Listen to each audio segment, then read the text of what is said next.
انسانی جسم دنیا کی پیچیدہ ترین مشین ہے، موسٹ کمپلیکیٹڈ سٹرکچر. 10 اس میں سسٹم کام کر رہے ہیں. یہ اسکیلیٹل ہڈیوں کا، یہ ہضم کا، ڈائجسٹو ہے، سانس کا، اور 78 آرگنز ہیں، مختلف عضو، آنکھ، جگر، گردہ، دل، پھیپھڑا، اور 5.6 لیٹر خون گردش کرتا ہے پورے جسم میں، اور دن میں 12,000 میل کا سفر طے کر لیتا ہے. اور 37 کھرب خلیے انسان کے جسم میں سیلز ہیں. اور اب میڈیکل سائنس کی ساری تاریخ اور ساری تحقیقات پڑھ کے دیکھ لیجئے، روزہ ان سب کو ریفریش کر دیتا ہے، تازہ کر کے ساری صفائی کر دیتا ہے. اب دیکھیے نا، کھانے کا ہضم ہونا، ڈائجیشن، یہ بڑا اہم کام ہے. جب آپ کھانا کھاتے ہیں تو پیٹ میں مشین چلنا شروع ہو جاتی ہے. ایملیس، لائپیس، بائل، گیسٹرک جوس، سارے انزائمز آتے ہیں اور کھانے کو ڈائجسٹ کرتے ہیں، ہضم کرتے ہیں. اور اس وقت چونکہ کام ہو رہا ہے پیٹ میں، خون کا دباؤ بھی پیٹ کی طرف ہو جاتا ہے، اور پیٹ کو پھر بھی پورا خون نہیں ملتا، وہ تھوڑا سا ادھر ادھر سے چرا بھی لیتا ہے، کیونکہ یہاں کام ہو رہا ہے. جس طرح جب انسان کو غصہ آتا ہے نا تو خون کا بہاؤ وہ ہاتھوں کی طرف ہو جاتا ہے، کیونکہ ہو سکتا ہے اب ہاتھ کو استعمال کرنا پڑے. اور یہ مشین تو سارا دن ہی چلتی رہتی ہے. لیکن روزے کے دوران یہ مشین رک گئی، پیٹ میں کھانا نہیں ہے، تو دماغ کو اب موقع مل گیا کئی دوسرے کام کرنے کا، اور وہ طاقت جو یہاں لگ رہی تھی اب وہ دیگر کاموں کی طرف لگے گی، جس میں ایک اہم ترین کام وہ ڈی ٹاکسیفیکیشن ہے، یعنی جسم سے زہریلے مواد کا اخراج.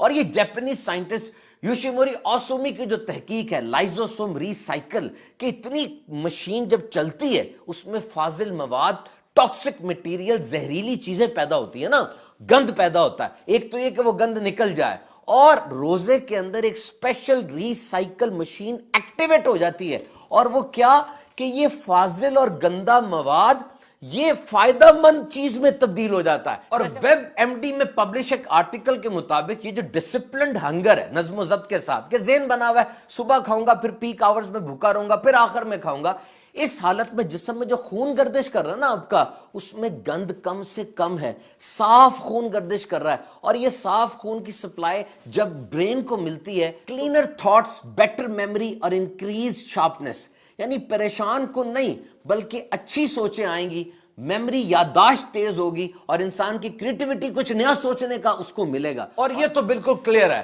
کہ روزے میں انسان کے اندر برداشت پیدا ہوتی ہے، فوکس اور مائنڈفلنس. آج جو دنیا میں نفسیاتی بیماریوں کا ایک سونامی آیا ہوا ہے اوور تھنکنگ کی وجہ سے، روزہ سوچ کو سیٹ کر دیتا ہے کہ دیکھ بندے، تو بھوکا، تو پیاسا صرف اللہ کی رضا کے لیے. مائنڈ سیٹ ہو گیا، فوکس سیٹ ہو گیا، اور اب یہ اچھلتا کودتا دماغ وہ بیلنسڈ اپروچ میں آ جائے گا، اعتدال کے اندر آ جائے گا. اور اب جو دنیا میں 2 ارب سے زیادہ لوگ اوور ویٹ ہیں، ان کا وزن زیادہ ہے یا خطرناک حد تک زیادہ ہے، تو دیکھیے under proper medical guidance fasting can prove to be an effective, surest and easiest way to shell out excessive fats with an acceptable amount of side effects. صحیح طریقے سے روزہ آپ نے رکھا ہے تو جسم کی زائد چربی گھلنا شروع ہو جائے گی. دیکھیں آخری کھانا کون سا کھایا تھا؟ سحری کا نا.